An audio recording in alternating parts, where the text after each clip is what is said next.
انت شايفه؟ انت شايفني؟ ايه راح يا ابني؟ ب1000 جنيه.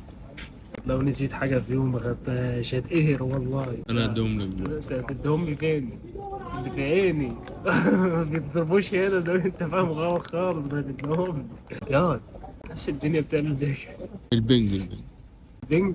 مم. ده حطه فين البنج ده؟ ايوه. على مهلك. انا مش شايف حاجة. اصبر حتى امك اصبر. يا لهوي. هو السلم أصلاً. ده ايه ده؟ انا الكشافات. هفضل بالكشافات دي لامتى يا رب؟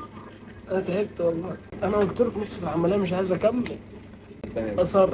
امسك الناحية التانية. ما ينفعش ارجع بالزمن 3 ساعات. 3 ساعات ومش جاي هنا تقريبا. والله زيت. قطرة زيت. زيت كام ده؟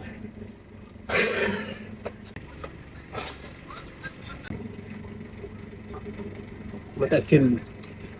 ماشي. الحرة دي. لا سبايسي. اخ. قال لي اقعد اعمل كده كتير. اقعد ارمش على قد ما تقدر. برمش من الساعة 9 الصبح. دي المفروض بتبقى كده. كده. حاطط لي سكرين على عيني.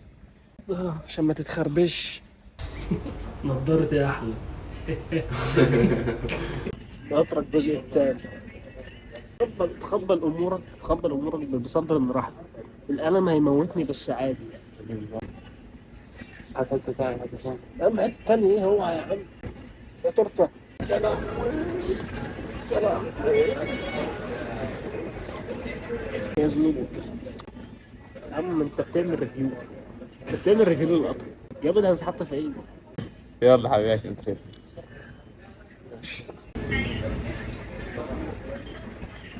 تعالى ايه خربانه خربانه.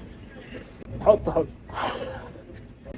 كان معكم عمر احمد برعاية علي عشان انا مش شايف.